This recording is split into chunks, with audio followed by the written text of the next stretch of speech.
I'm Audrey Crawford, 32 years old. 2 months ago, on Thanksgiving night, in front of 30 relatives, my parents handed my sister a $13,000 cruise package and gave me a crumpled $2 lottery ticket with a mocking smile. This is all that's appropriate for your situation, Audrey, my mother said. Her voice carried across the dining room, loud enough for everyone to hear. They laughed. All of them. They didn't know that little ticket would change everything. $100 million changes everything. But not in the way you might think. Before I tell you this story, if you find it compelling, please take a moment to like and subscribe, but only if you genuinely want to come along for this ride. And let me know where you're watching from, what time it is there. I always love knowing where my new friends are tuning in from around the world. Now, let me take you back 2 months ago, to Thanksgiving night. The night everything began to crumble. The Crawford family Thanksgiving was always a production. Not in the warm Hallmark movie sense, more like a stage where everyone performed their assigned roles. I pulled into my parents' driveway at exactly 5 o'clock, carrying a homemade autumn salad and a bouquet of dahlias I'd grown myself. The flowers were deep burgundy, perfect for the season. I'd spent 3 months nurturing them. My mother opened the door before I could knock. "Oh, Audrey." Her eyes flicked to the bouquet, then away. "Still playing with plants, I see." Behind her, I heard squealing. Vivian had arrived. Mom rushed past me, arms outstretched. "There's my girl! Oh, that dress is stunning. Is it new?" I stood in the doorway, holding my flowers, watching my mother embrace my sister like she hadn't seen her in years. It had been 2 weeks. Inside, the house buzzed with relatives, aunts, uncles, cousins I barely recognized. Dad sat in his leather recliner, deep in conversation with Marcus, my brother-in-law. He didn't get up when I entered. Just a nod, barely a glance. "Audrey, good, you're here," Dad said, not looking away from Marcus. "We need help setting the table." Of course, I was here to work. The living room formed a semicircle around Marcus as he described his latest real estate consulting deal. Everyone leaned in, captivated. I knew better. Marcus was slippery. But I had no proof, just instinct. Aunt Marlene caught my eye across the room. She gave me a small, sad smile. Later, as I arranged napkins alone in the dining room, my mother introduced me to a distant cousin. "This is Audrey, my younger daughter. She does gardening, I think? Something with plants?" "Landscape architecture, Mom. I design green spaces for corporate buildings." She waved her hand. "Same thing, dear." I kept folding napkins. Some battles aren't worth fighting. Not yet. I was refilling the water pitcher when I heard them. The kitchen door was slightly ajar, and voices drifted through. Mom, Dad, Vivian. They were speaking in that hushed, conspiratorial tone families use when they think no one's listening. "The cruise leaves December 15th, Mom was saying. 2 weeks in the Caribbean. The whole family, you, Marcus, the kids, your father and me, even Grandma Grace, if she's feeling well enough." My hand froze on the pitcher handle. "What about Audrey?" Vivian asked. Not concerned, just acknowledging my existence. Silence. Then Dad cleared his throat. "She's busy with work. Besides, a trip like this is expensive. We don't want to burden her." They hadn't asked if I was busy. They hadn't asked if I could afford it. They'd simply decided I wasn't worth including. I pushed the door open. "I'm not invited?" 3 faces turned. Mom's smile tightened. Dad suddenly became very interested in his coffee cup. "Sweetheart," Mom started, "this trip is to celebrate Marcus's promotion. It's really more of a family thing," I finished. "It's not about you, Audrey," Vivian said, her voice honeyed. "We just didn't think you'd be interested. You're always so independent." Independent, the word they used when they meant outsider. I was about to respond when I noticed movement behind me. Grandma Grace stood in the hallway, her frail hand gripping her walker. Her eyes met mine, sharp, knowing, filled with something I couldn't quite read. She reached out and squeezed my hand, said nothing. But in that silence, I felt seen. Audrey, help your grandmother sit down, Mom instructed, already steering Grandma away. She shouldn't be standing so long. Before she disappeared around the corner, Grandma Grace looked back at me. Her lips moved silently. Call Thomas Smith this week. I didn't understand, but I would. Soon I would understand everything. The dining room fell silent when Dad stood up, tapping his wine glass with a fork. Before we eat, I want to take a moment to thank everyone for being here. He smiled, the practiced smile of a man who'd spent his life selling used cars. Family is everything. 30 people nodded in agreement. I counted. 30 witnesses to what came next. This year, Patricia and I wanted to do something special for our daughters. He gestured grandly toward Vivian. Vivian, sweetheart, come here. Vivian glided forward, all grace and designer heels. Mom handed her a thick envelope, beaming. For you and Marcus and the kids, a 14-day Caribbean cruise, first class. The room erupted. Applause, gasps of delight. Vivian burst into tears. The pretty kind, the kind that photograph well. Oh my God, thank you! She threw her arms around both parents. This is too much. $13,000. I'd seen the itinerary on Mom's computer last month. I wasn't supposed to, but I had. Then Mom turned to me. The applause faded. The room grew quiet. Audrey, honey, come here. I walked forward on wooden legs. She pressed a thin envelope into my hands. Inside was a single slip of paper. A lottery ticket. Mega Millions. $2. This is what suits your situation, dear. Mom's smile didn't reach her eyes. Who knows? Maybe luck will find you. Someone snickered. Then someone else. Marcus leaned back in his chair, smirking.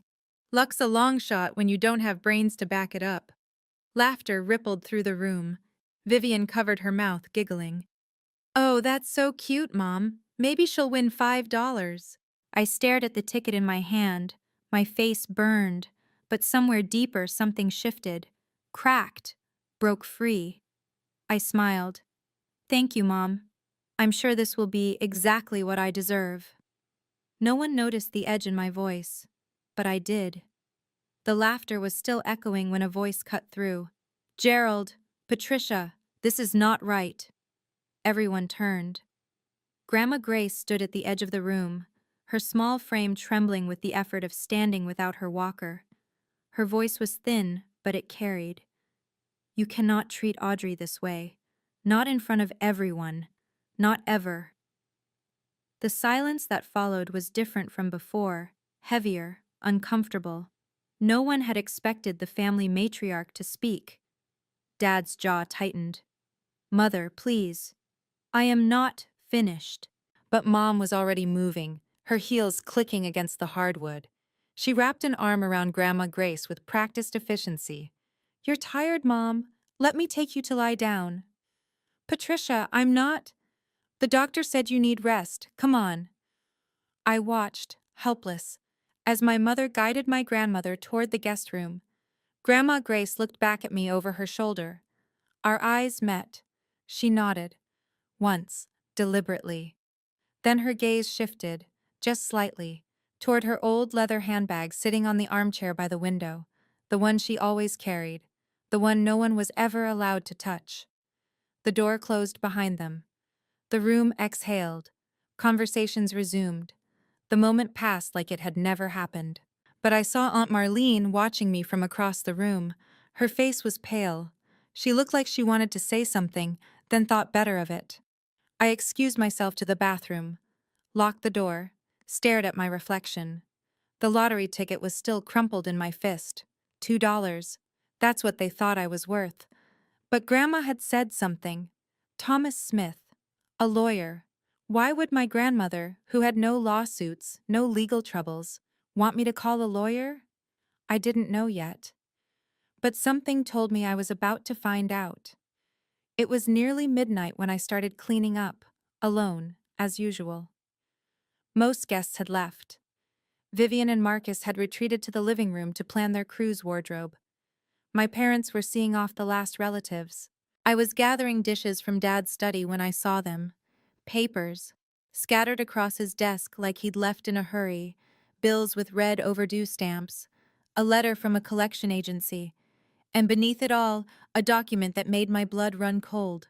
A loan agreement, signed by my father, co-signed by Marcus Pierce. $180,000. The interest rate was predatory, the kind you only see from people who operate in shadows. My hands were shaking as I flipped to the next page. It was worse. Collateral documents for Grandma Grace's house. The house where she'd lived for 50 years. The house where my mother grew up. The house that was supposed to be Grandma's until she passed. There was her signature, shaky, uneven, dated from 6 months ago. The same month she'd fallen and spent 2 weeks hospitalized, drugged up on pain medication. They'd made her sign when she wasn't herself. I pulled out my phone. My heart was pounding so hard I could hear it in my ears. I photographed everything, page after page. I didn't know what I would do with these pictures. I didn't have a plan. But I understood something now. The favoritism wasn't about love. It wasn't about Vivian being the golden child. I was the threat. I was the one who might ask questions, who might notice things that didn't add up. They needed me small, silent, invisible. That's why I got a $2 lottery ticket. I slipped out the back door, photos saved, mind racing. For the first time in my life, I wasn't going to stay quiet. 1 week after Thanksgiving, I called Aunt Marlene. She picked up on the second ring. Audrey? Aunt Marlene, I need to ask you something. What is it, honey? Is Dad in serious debt? Silence. Long. Heavy. You know something, don't you? I pressed. How did you find out? I saw papers, at the house, a loan agreement with Marcus. Audrey. Her voice dropped to a whisper. Don't talk about this on the phone. Why not? Because there are things you don't know yet. About Marcus. About your father. My grip tightened on the phone. What things? Not here. Not like this. Meet me Saturday. The coffee shop on Elm Street. 2 o'clock. Aunt Marlene, please. And Audrey? She hesitated. Don't trust anything Marcus tells you. He's not who he pretends to be. The line went dead. I sat in my apartment staring at the lottery ticket on my kitchen counter. I'd forgotten about it since Thanksgiving. It had been sitting there, crumpled and ignored, like me. Maybe it was time to check the numbers.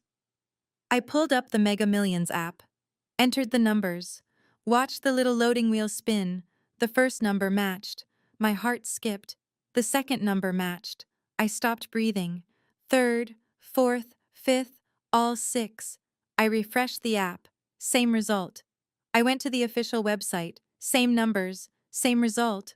$100 million. I didn't scream. I didn't cry. I just sat there, perfectly still, for what felt like hours. Then I did the first thing that came to mind.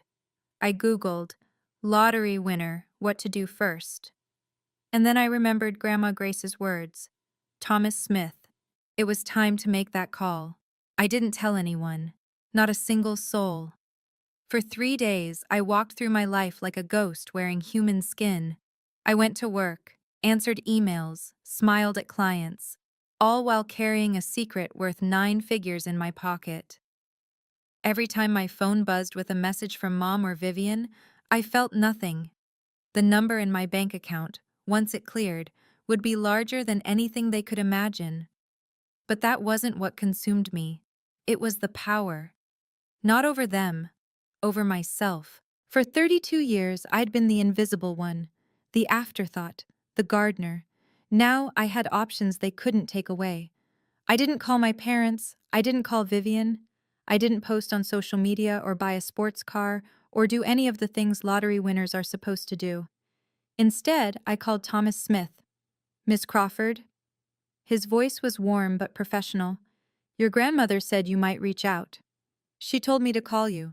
I don't know why. Perhaps you should come to my office. There are some matters we need to discuss. About the lottery? A pause. You've won something? $100 million. Another pause, longer this time. Then we definitely need to talk. But Ms. Crawford, the matters your grandmother wanted me to discuss with you existed before any lottery. They're about her estate and her house. My stomach dropped. What about her house? It's better if I show you in person. Can you come tomorrow? Yes. And Ms. Crawford? Don't mention this call to anyone in your family. Not yet. I hung up, stared at my reflection in the dark phone screen. The lottery ticket had given me money, but Thomas Smith was about to give me something far more valuable. The truth. Thomas Smith's office smelled like old books and expensive leather. He was older than I'd expected, early 60s with silver hair and kind eyes behind wire-rimmed glasses, the kind of lawyer who still believed in doing things right. Please, sit. He gestured to a chair across from his mahogany desk.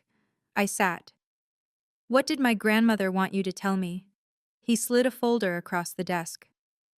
10 years ago, your grandmother established a trust fund. In your name. A trust fund? $500,000. The room tilted. What?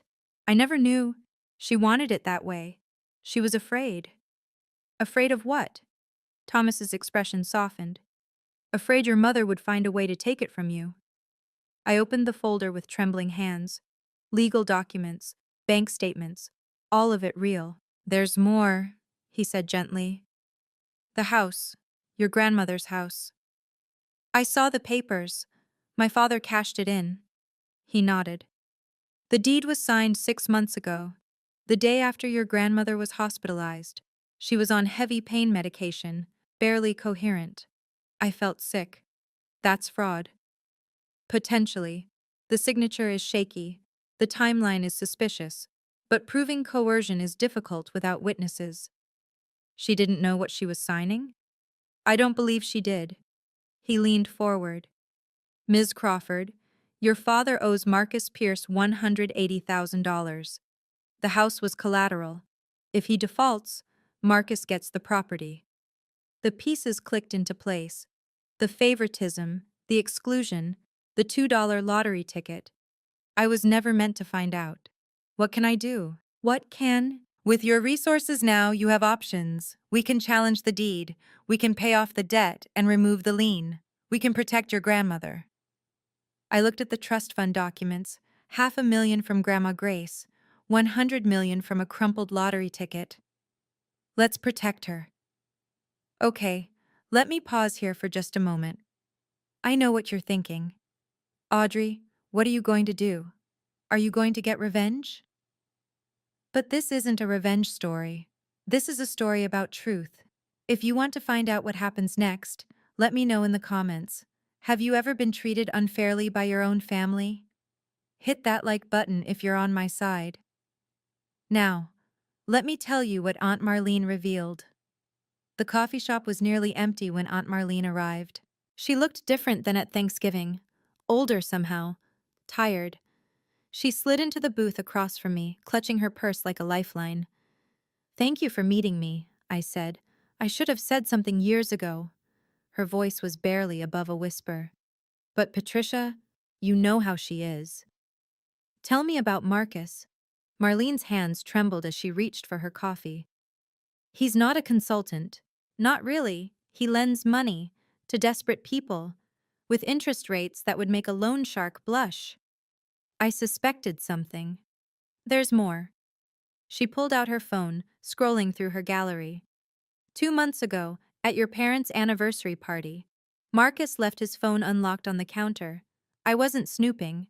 I was just looking for mine. She turned the screen toward me. Text messages between Marcus and someone named Diana. The words were explicit, romantic, and damning. Can't wait until this is over. Once the house deal closes, I'm out. What about Vivian? She served her purpose. Divorce papers are already drafted. I stared at the screen. He's cheating on her. For 8 months, Diana is his assistant. Marlene's eyes welled up. I wanted to tell Vivian, but I was scared. Marcus, he's not someone you cross. Does Vivian know? I don't think so. She's so wrapped up in being the perfect wife, the perfect daughter. She doesn't see what's right in front of her. I sat back, processing. My sister wasn't my enemy. She was another victim. She just didn't know it yet. Thank you, Aunt Marlene. I reached across the table and squeezed her hand. You did the right thing. She wiped her eyes. I'm sorry I waited so long, Audrey. I'm so sorry. It's not too late, not yet. The nursing home smelled like antiseptic and fading flowers. Grandma Grace's room was small but sunny, with windows overlooking a garden that desperately needed professional help. My professional help. She looked smaller than I remembered, frailer. But when I walked in, her eyes lit up with the same sharpness I'd always known. Audrey. She reached for my hand. You came. Of course I came. I pulled a chair close to her bed. Grandma, I talked to Thomas Smith. Her grip tightened. Good. He's a good man. Why didn't you tell me? About the trust? Because your mother would have found a way to take it. Her voice was firm despite its weakness. You were the only one who never asked me for anything, never expected anything. That's how I knew you were the one who deserved it. Tears burned my eyes. Grandma. And the house, she continued. They made me sign papers. I don't remember it clearly. Everything was foggy. I was in pain. I know. Thomas explained. We're going to fix it. She studied my face. There's something else. Something you're not telling me. I hesitated. Then I told her about the lottery. The $100 million. The ticket her own daughter had given me as a joke. Grandma Grace laughed. Actually laughed. A sound like rustling paper. Karma, she whispered. I always believed in karma. I'm going to buy back your house, I said. I'm going to make sure you can live there again, whatever it takes. Her hand found my cheek.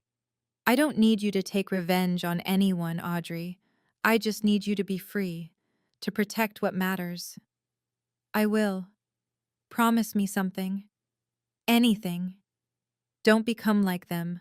Don't let the money change who you are. I kissed her forehead. I promise. Some promises are easy to make. This one I intended to keep. 2 weeks after Thanksgiving. The Crawford family gathered again, this time for a bon voyage dinner before the big cruise. I was invited, not as a guest, as help. Audrey, can you arrange the centerpieces? You're good with plants. Audrey, the caterer needs direction.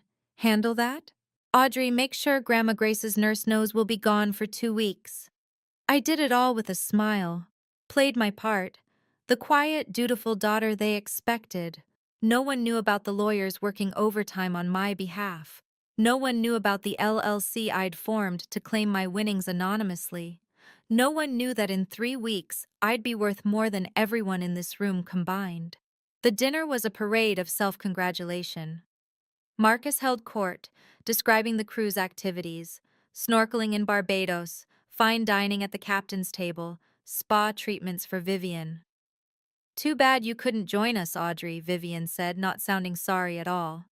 But someone needs to water Mom's orchids. I don't mind, I smiled. I hope you all have an amazing time. Dad clapped Marcus on the shoulder. This guy, best thing that ever happened to this family. Marcus caught my eye. His smile didn't reach his pupils. Cold, calculating, like he was assessing a business asset. Hey, Audrey. He leaned closer, voice dripping condescension. Buy any more lottery tickets? Maybe you'll win $5 next time. The table laughed. I let them. You never know, I said pleasantly. Luck has a way of surprising people. Mom raised her glass. To family, to fortune, to the Crawfords. Everyone drank. I raised my water glass and took a small sip. 12 days.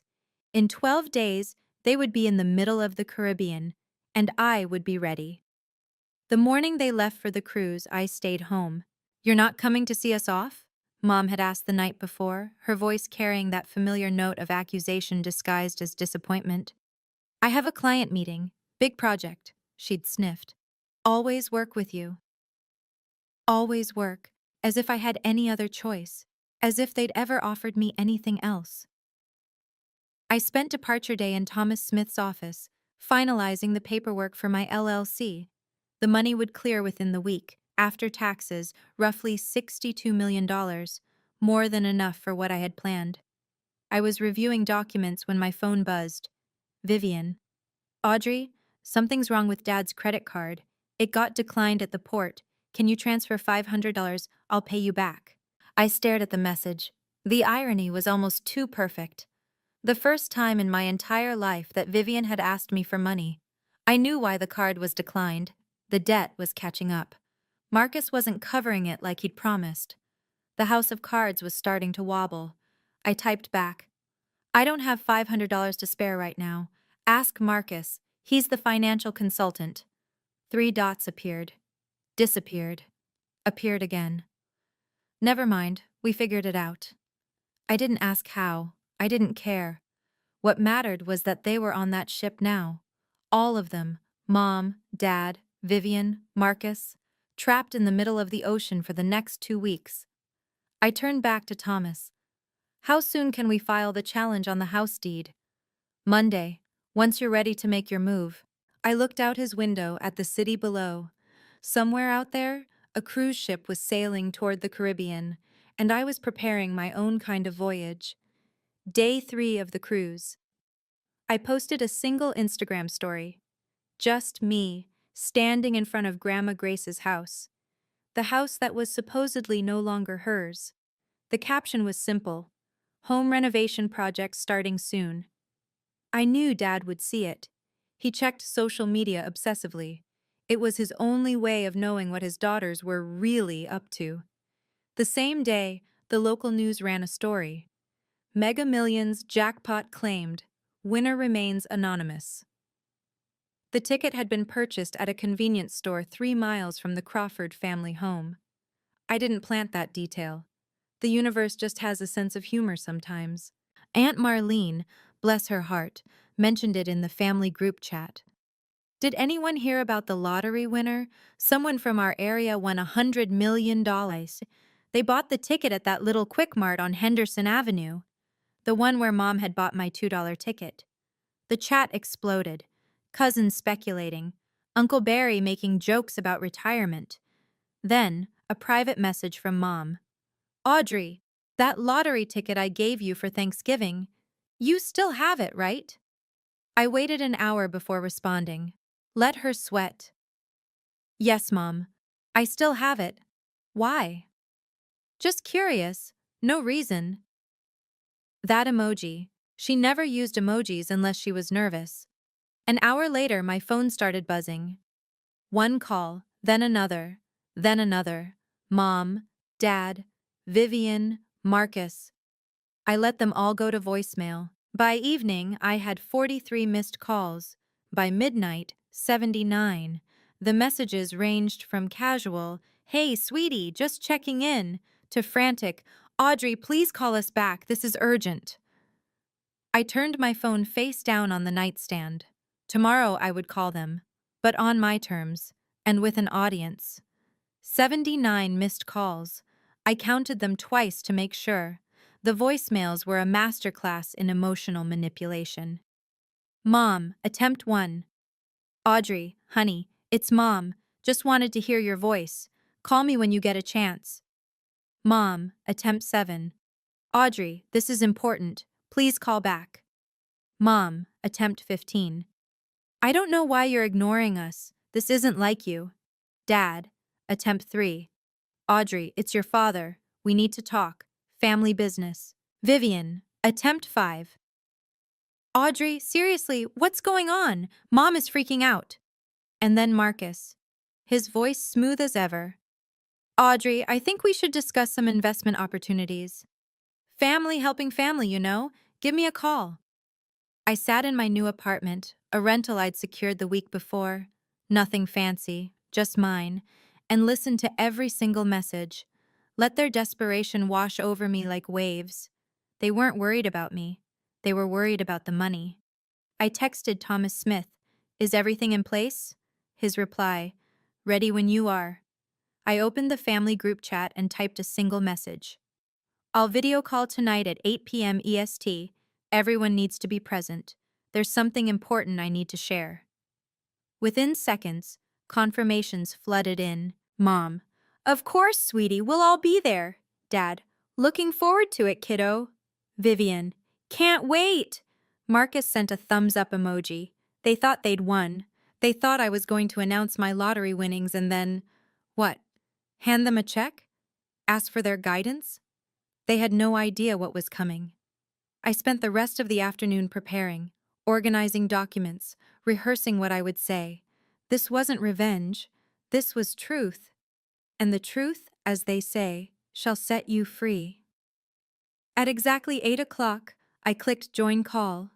Their faces filled my laptop screen, crowded together in what looked like the ship's lounge, tropical sunset visible through the windows behind them.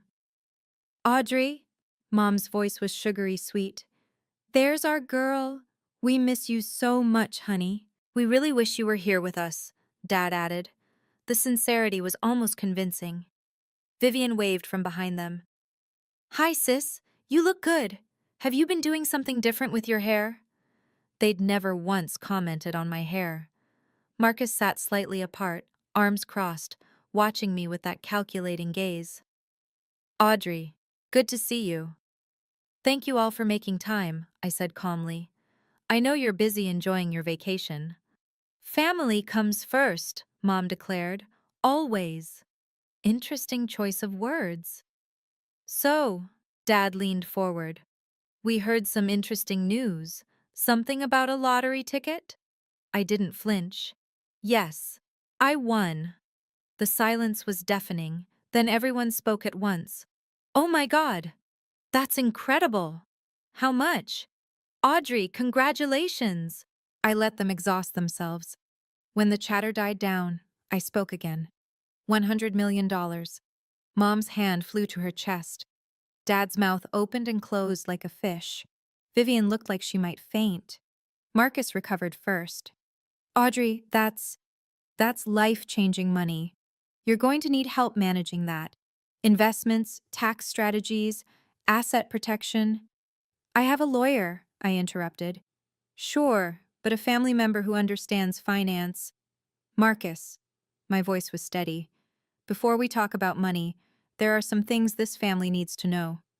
His smile flickered. "What kind of things?" "The truth." I shared my screen. "Let me show you." The first document appeared, the loan agreement with Marcus's signature, and everything changed. "This," I said, "is a loan agreement between my father and Marcus. $180,000 at 32% interest." Dad's face went white. "Where did you—" "And this," I continued, clicking to the next document, "is the deed to Grandma Grace's house. Signed over as collateral, dated the same week she was hospitalized, barely conscious from pain medication." Mom's mouth opened. No sound came out. "That signature is shaky because Grandma didn't know what she was signing. My lawyer has medical records confirming she was heavily medicated. This could be considered fraud."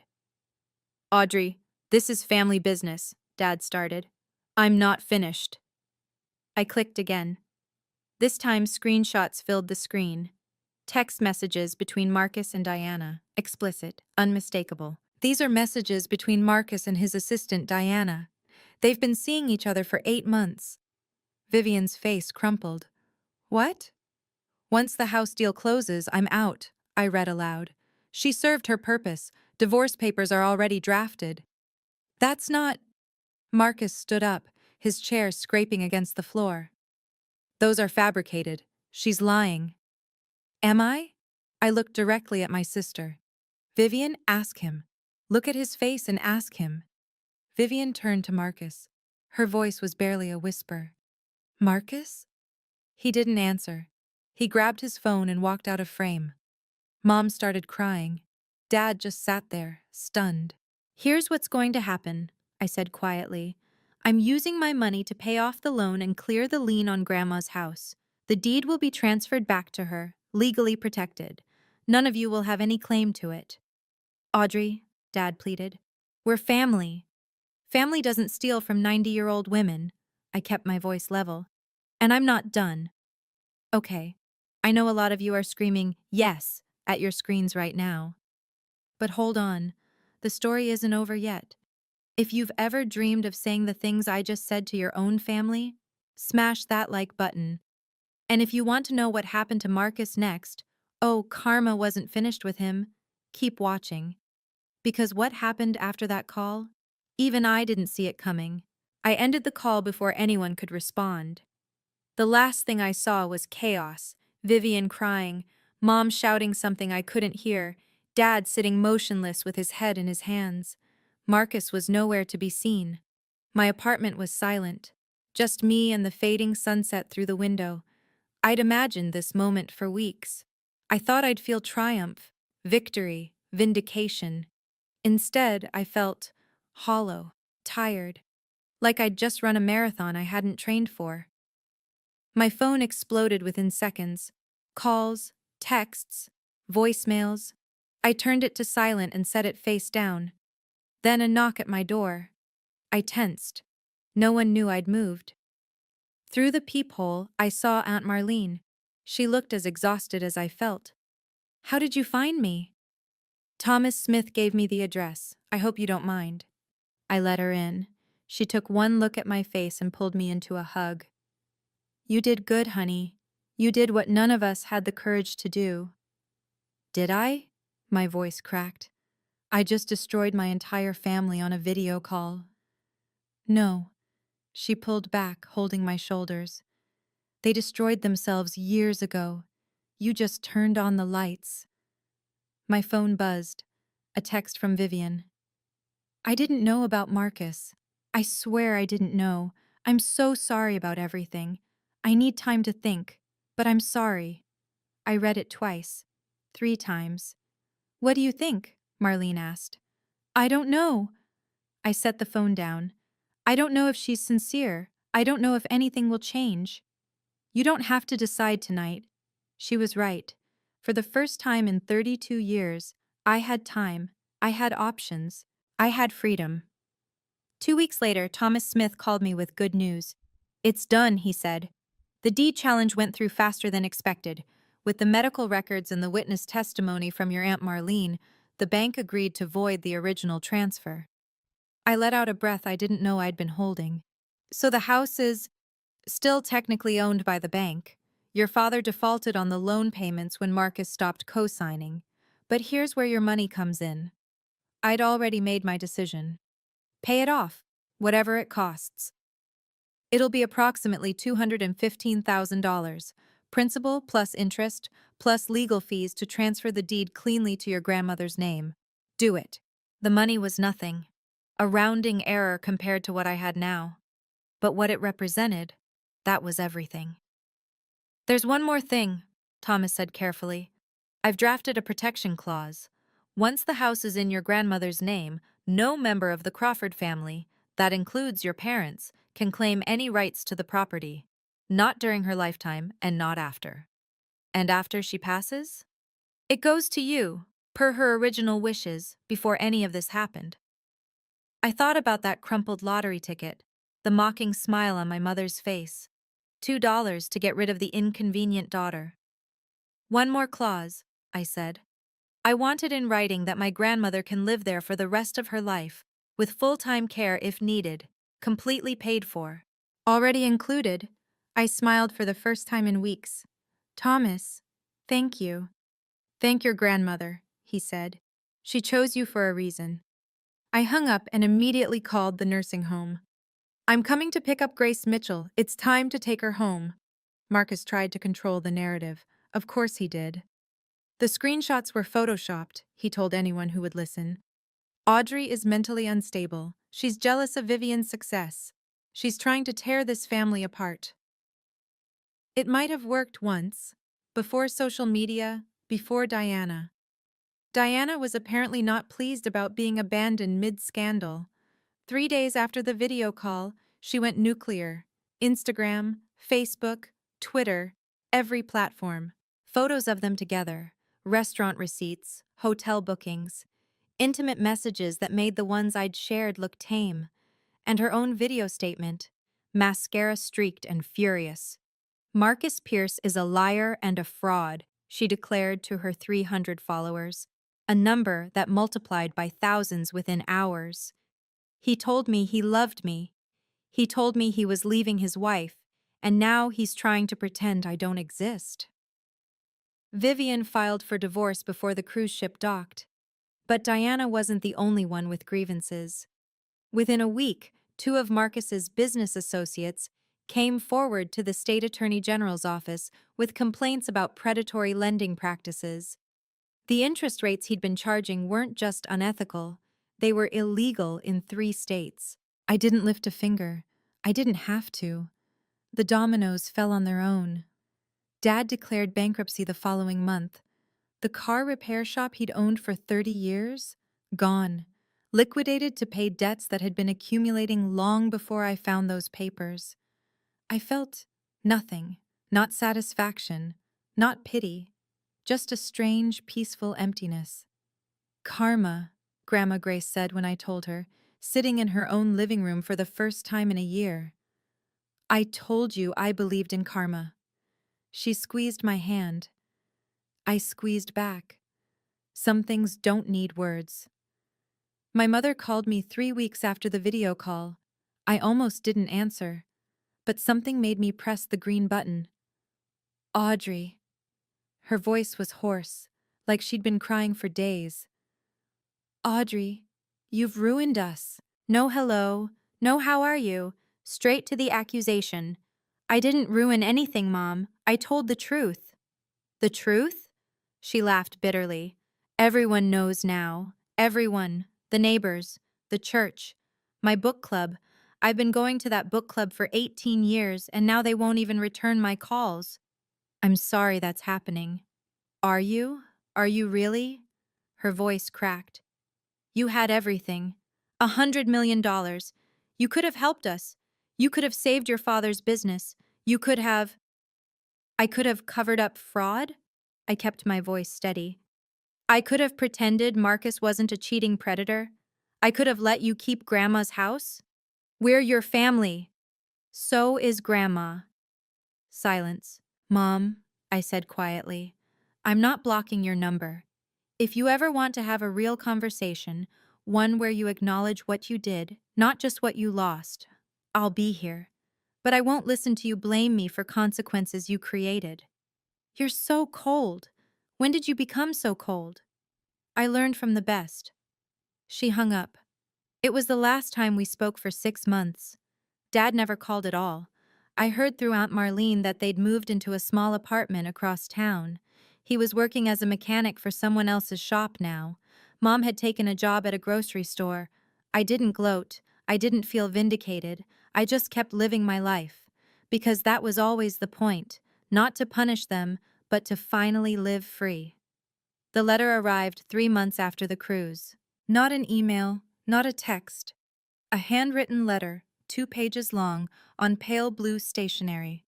My sister's looping cursive, which I hadn't seen since she wrote me notes in middle school. Dear Audrey, I don't know how to start this, so I'll just start. I'm sorry. Not because I want money from you. Not because I'm trying to get back on your good side. I'm sorry because I should have said it years ago and I didn't. I knew Marcus had problems. I didn't know about Diana, but I knew something was wrong. I ignored it because admitting it meant admitting my whole life was a lie. I knew Mom and Dad treated you unfairly. I told myself it wasn't my business. I told myself you were fine. You were always so independent, so capable. You didn't need me to defend you. That was a coward's excuse. You were my little sister. I should have defended you anyway. The divorce is finalized. I'm starting over. I don't know what that looks like yet, but I know it has to be different. You don't have to forgive me. You don't owe me anything. I just wanted you to know. I see you now. I see what I missed for 30 years. I'm so sorry. Love, Vivian. I read the letter 3 times. Then I folded it carefully and put it in my desk drawer. I didn't write back, not yet. But for the first time, I felt something shift. A door that had been locked for years creaking open, just slightly. We met for coffee the following month. It was awkward, stilted. Neither of us knew how to be sisters anymore. But we were trying, and that was a start. Grandma Grace came home in April. I was there when the nursing home transport van pulled into her driveway. The same driveway where I'd skinned my knee learning to ride a bike. The same driveway where she'd stood waving goodbye after every visit, shrinking in the rearview mirror until she disappeared. She was smaller now, frailer. But when the attendant wheeled her up the ramp I'd installed, her eyes found the garden, overgrown, neglected but still there, and she smiled. "It needs work," she said. "I'm going to fix it," I promised. "That's my specialty, remember?" I'd spent the previous month preparing the house. New accessibility features, a hospital bed in the master bedroom, round-the-clock nursing care on standby. The best of everything money could buy, because for once, I had money to spare. We sat in the sunroom that afternoon, watching goldfinches at the feeder I'd installed. "You did all this?" she asked, gesturing at the renovations. "It's your house. It should be comfortable." She was quiet for a long moment. Then, "Your mother called me last week." I tensed. "What did she say?" "She wanted me to talk to you, to convince you to come back to the family." "What did you tell her?" Grandma Grace turned to look at me directly. Her eyes, despite her age, were sharp as ever. "I told her that you never left. That family isn't about showing up for Sunday dinners. It's about showing up when it matters." She reached for my hand. "You showed up, Audrey. When everyone else saw what they could take from me, you saw what you could give." I blinked back tears. "I just did what was right. That's the hardest thing to do. And you did it anyway." We sat together until the sun went down. No more words needed. 1 year later, I barely recognized my own life. I still worked. Not because I needed the money, but because I loved what I did. My landscape architecture firm had expanded. 2 new employees, an office with actual windows, and a waiting list of clients. I'd designed 3 public gardens in the past year alone. The lottery money sat mostly untouched in diversified investments. I'd bought a modest house near Grandma Grace. Nothing flashy, just enough space for me and the dog I'd finally adopted. A rescue mutt named Clover, who loved to dig in my test gardens. The foundation was my real legacy.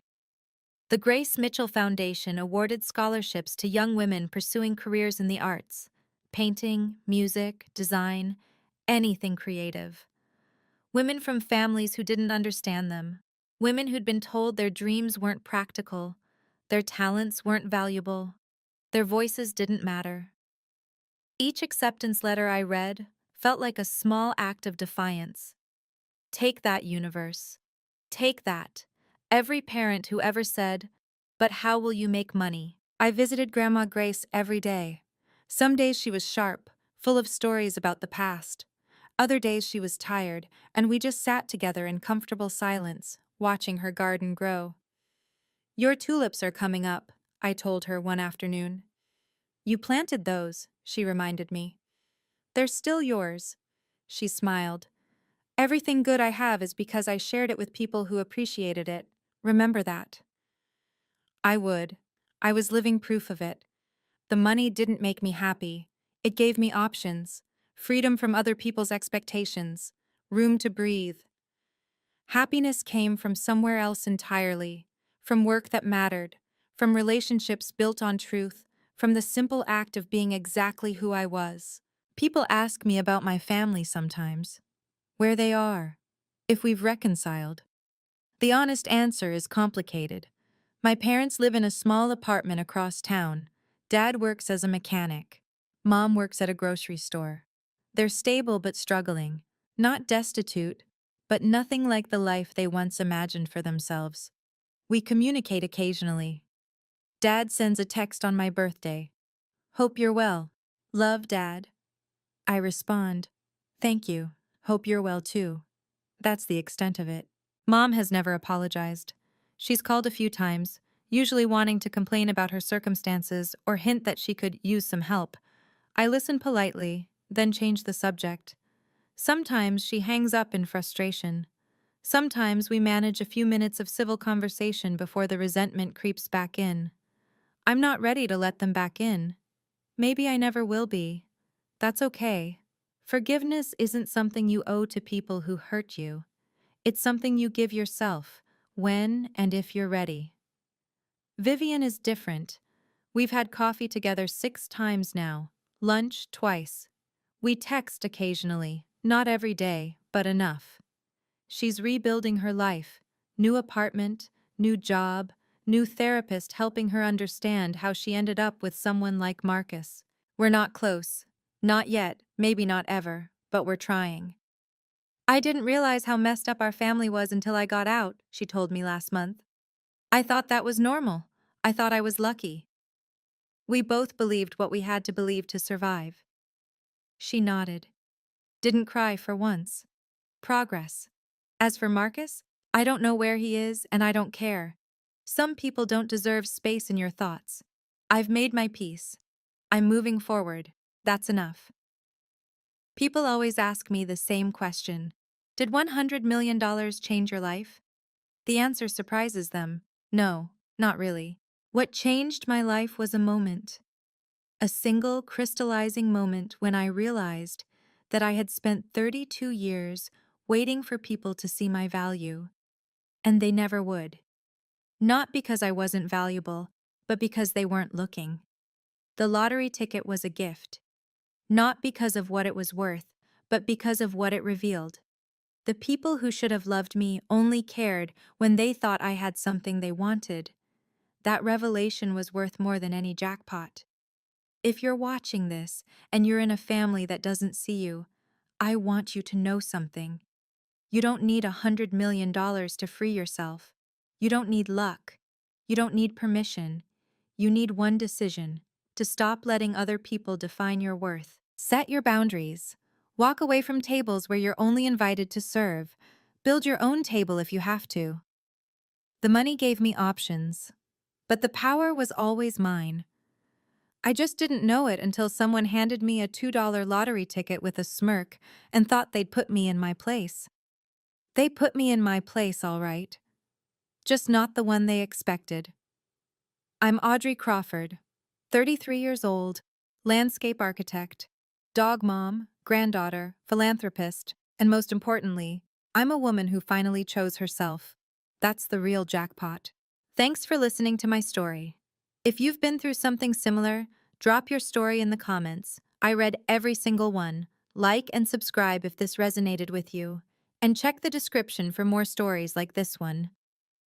Until next time, know your worth, and don't let anyone hand you less. Thank you so much for staying with me until the end of this journey. If you've ever felt invisible in your own family, I see you. Drop your story in the comments. I read every single one, and I want to hear from you. If this video touched you, please like and subscribe to support the channel, and check the description for the next story. It's waiting for you. Until next time, remember, you are worth more than anyone else's opinion. See you soon.